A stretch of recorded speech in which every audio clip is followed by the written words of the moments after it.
down this way, folks. Come on down this way. Come on down.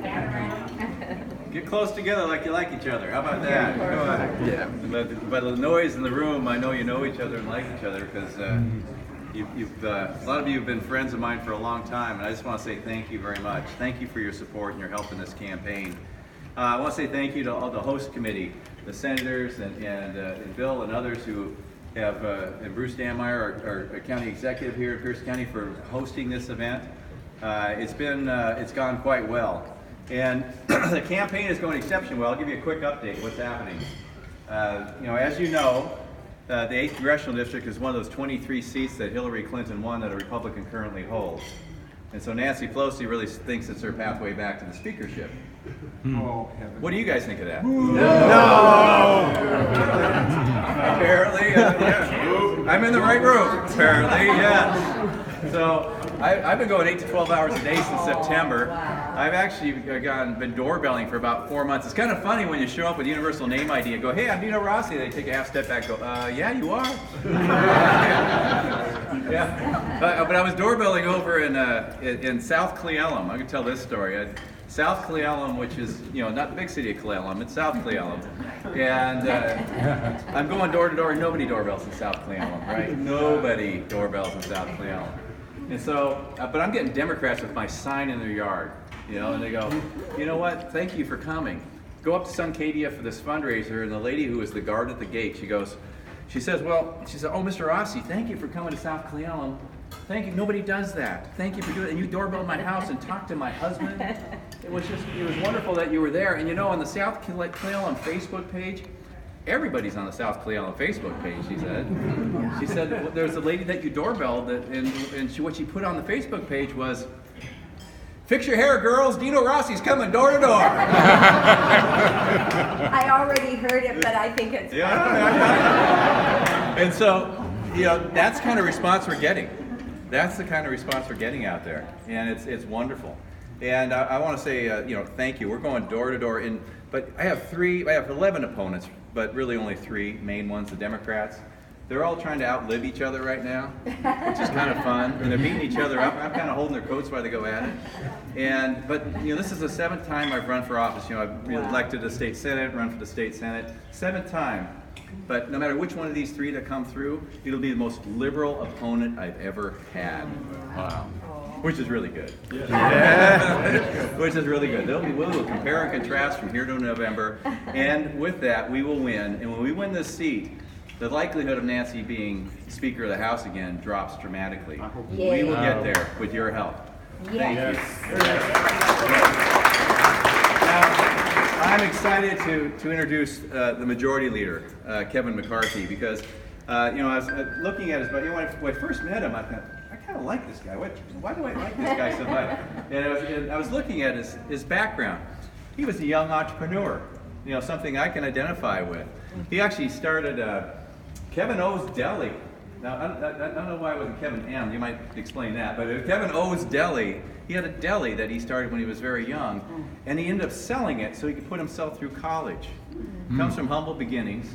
And then was elected to the Assembly in California, which is like the House here, and the Assembly, but he became leader immediately down there. His leadership qualities obviously came through, which is really rare. It's something that at a very young age he did. He's doing a lot of tough work back in D.C. right now. This is not an easy time to be there. My goal is to be there to help, and that's why I want to go back. But I'm just honored that he decided to come all the way out here to help us. So yes. I turn it over to Leader McCarthy. Yes. Yeah. Well, first of all, thank you very much for helping Dino. We're excited about having him join us. We know this is a tough fight, a tough race, but we also know that he is the best candidate for it, and he's a real statesman. When he announced that he would run, so much excitement. He's proven it all along the way. Now, Dino told you a little bit about me, and interesting, I had somebody come up to me and goes, "You don't understand what it's like to live in a blue state," but I said, "Yes, I do." He said, "But to be a conservative?" "Yes, I do." See, I'm from California, but I'm from a different part of California than you think. I'm from a place called Bakersfield. All right? So it's the Central Valley, home of Buck Owens, Merle Haggard. We're agriculture, energy, and aerospace. And I actually grew up in a family of all Democrats. I was the first Republican in my family. And when I got out of high school, I didn't have the skills of Dino, and my folks did not have wealth, so I couldn't go away to college. I went to community college, which was a great college. But I always had instilled in me a work ethic, so I always had a job. I met this guy who owned a liquor store but had a car dealer's license. You can figure out how I met him. But I talked to him into taking me to the LA car auctions, where I pay him $100 to take me. And LA's not far from Bakersfield. And I would go down there because all the dealers would bring their trade-ins, but you had to be a dealer to get in. And I would buy and sell cars, and I'd flip them to pay my way through college. I didn't turn out this well. But I found out later it's illegal, but I didn't know it when I was doing it. And so what do you do when you're away at community college? You go visit your buddies who are away at college, right, on the weekends? So I was going to visit some friends in San Diego State. This is 1985. I go to the grocery store, cash a check, and the lottery had just started the day before. So I bought a lottery ticket. We didn't have lotto, it was scratch off when it first started in California. And I won. I was one of the first winners in California. But put yourself in my place. It's 1985. The most you won was $5,000. But if you're 20 years old, it's Friday night, you win $5,000 in 85 money, and you end up 10 minutes from Tijuana, right? So I come back, I take my folks to dinner, give my brother and sister each $100, and the majority of the rest of the money, you know what I do? I put it all in one stock. Because one thing you learn about me, I'm a risk taker. I do pretty well at the stock market that short period. I decided next semester I'm not going to go back to school. I go out to buy a franchise, but no one will sell a 20-year-old franchise. So another thing you can learn about me is I never give up. So I opened a deli, and the reason it's called Kevin O's because my middle name's Owen. And so I even built the counter in my dad's garage. And for everybody like Dino and others that have been a small business owner, there's 3 lessons I learned that have never left me. You're the first to work, you're last to leave, you're last to be paid. It was really pretty rewarding. I did pretty well. At the end of 2 years, I now have enough money to pay my whole way through college as long as I go to Cal State and would have to work. So I sell my business, I'm going to college, and I read in the local paper, has this article, be a summer intern in Washington, D.C. with my local congressman. I don't know the guy, but I think he'd be lucky to have me. So I apply, you know what happens? He turns me down. But you want to know the end of the story? I now sit in the seat I couldn't get an internship for. Only in America can that happen. Now the question is, can we make sure that continues to happen? I'll tell you, doesn't it feel different the last about a year and 8 months? Yes. Yes. Yes. Do you realize that we have been living under 2% growth that whole time during the Obama administration? You know how bad it was during the Obama administration? If you take the very worst, the lowest year under Bill Clinton was higher than the very best year under Barack Obama. Right. But we just hit 4.1, something that no one said could do. But it didn't happen because nothing happened. It happened, we had a change administration, we have a Republican Congress and a Republican Senate. So you know the first thing we did? We looked at what the Obama administration was doing. And most of the regulations don't come from Congress, they come from these agencies. There's no check and balance. And what they do, if an agency proposes a new regulation, they'll score it, meaning what would it cost business? If it reaches 100 million, they call it a major ruling. You know what we averaged for the last 5 years? 82 major rulings. Not 82 major rulings in 5 years, 82 major rulings every single year for the last 5 years. So there's this law in the books called the Congressional Review Act that allows you to repeal a regulation in a certain time frame with a majority of vote in the House and a majority vote in the Senate. But it's only been successful one time in history. We just did it 16 times where the president signed it.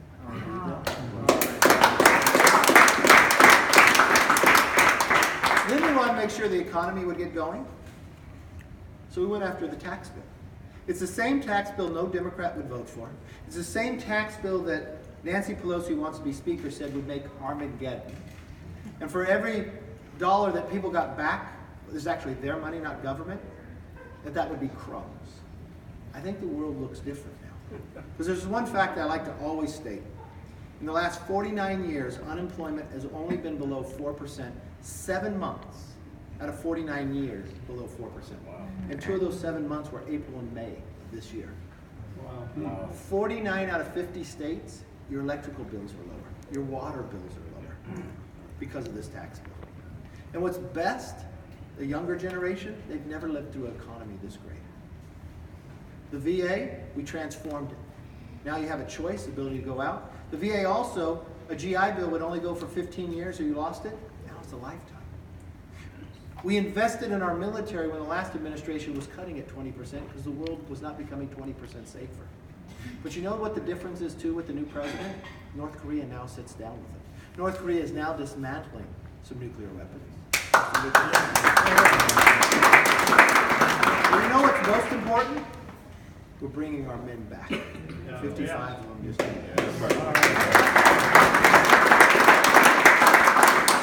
Nobody paid a ransom. That's the difference what is happening. The worst part of why this is so important, that would all reverse.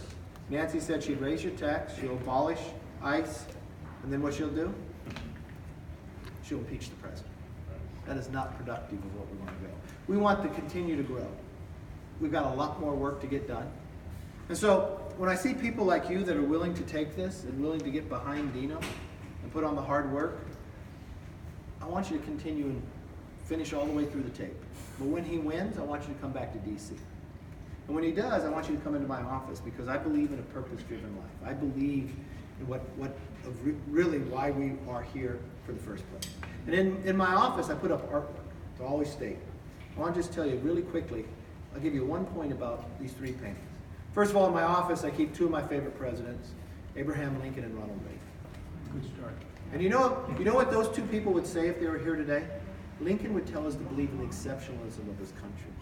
We are different than any country before us. The reason why I think Lincoln would say that is the Gettysburg Address. Less than 270 words. He wasn't the main speaker.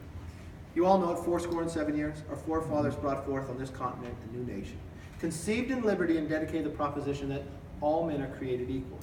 He goes on to say, but if we fail, government of the people, by the people, for the people, shall not perish from earth. You see, our greatest strength is not our aircraft carriers, it's our idea of our country, that the power rests with us. No other country has been created with the idea of liberty and that we're all equal. In Saudi Arabia today, if you're a woman, you just now got the right to drive. But you know when it hit home the most? Shimon Peres, he has since passed away, but he's 92 years old. He's president of Israel, and he was sitting in the rotunda where we're giving him a medal. And he looks at us and he goes, you live in the greatest nation that's ever been on the face of the earth. He goes, you know what your greatness comes from? Not what America takes, but what America's willing to give. That you'll give the ultimate sacrifice of your own life for another country's freedom. With that freedom becomes human rights. That's who we are. We don't need to apologize for who we are. We need to lead. There's a reason why when America leads around the world is safer.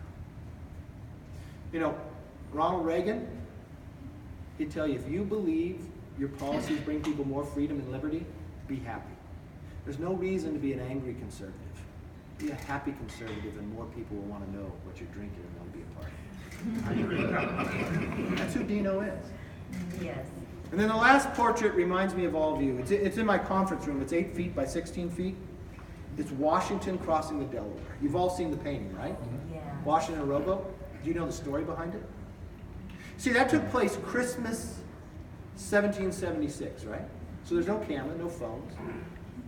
But the painting wasn't painted until 1850, 1851. It was painted by a German immigrant, Emmanuel, who lived in America at a young age and moved back to Germany. He wanted to inspire the Germans for a revolution about the freedom that America had.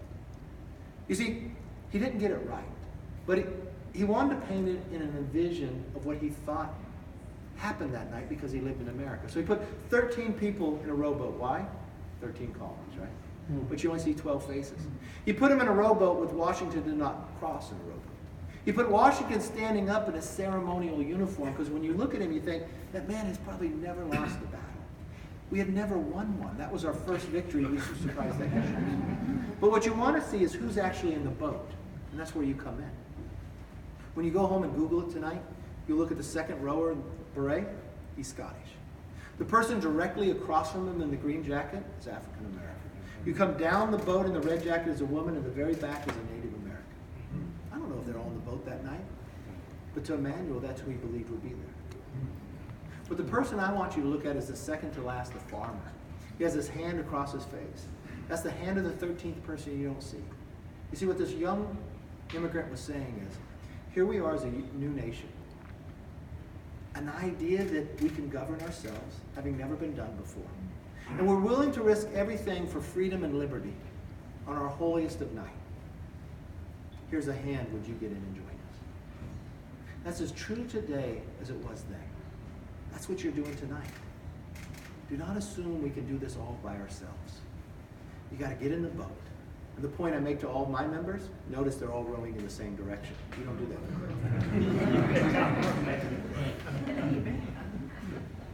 History plays against us in this election.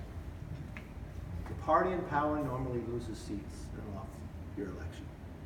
But 2 times in modern history, it was reversed. And I think America is ready to have a 3rd time in history for that. Come on. Dino is one, when he gets there, he'll go to the freshman orientation, but he won't need it. The reason why he should go, because he'll be leading. And he'll be leading a lot of other people as well. You've watched his character. You've seen what he's able to accomplish.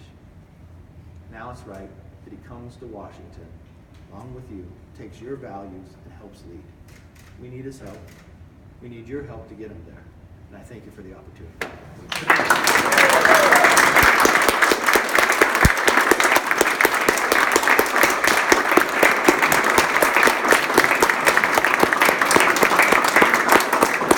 I just want to say thank you once again for everybody to come. And there's still food, right? And beverages. And enjoy each other's company. And this is something, talk about running through the tape. We are going to run through the tape. We're going to run as hard as we possibly can to make sure that this happens. And I know you're all with us, and I just want to say thank you. Thank you. And I also want to mention one more thing. There's no way I could do this without the greatest blessing in my life, my wonderful wife, Terry, right over here. I also have our oldest, Juliana's going to have our first grandchild. She's over here. And my son-in-law, Patrick, and we have our son, Joe, who's running around here, and then our son, John is right here, and our youngest, Jillian, right there. We have the whole family because it's my son, Joe's 22nd birthday today.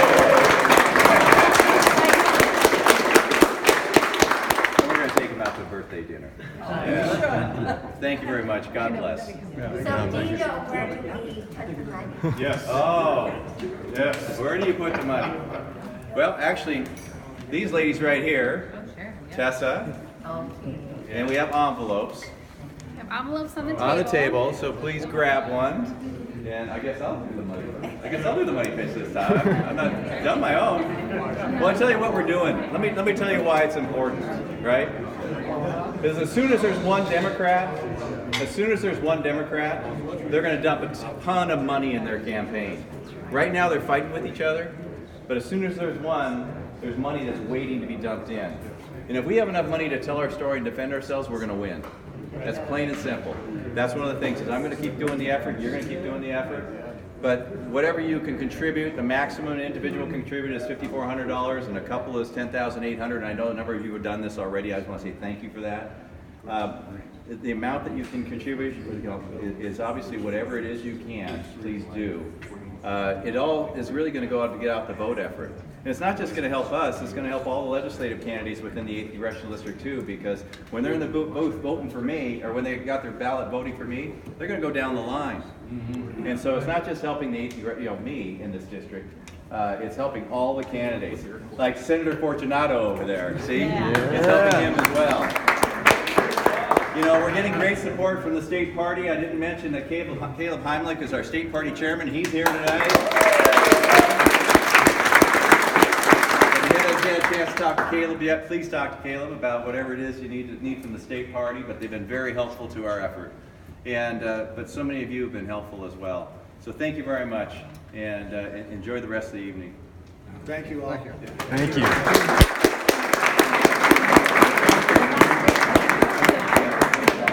Yeah.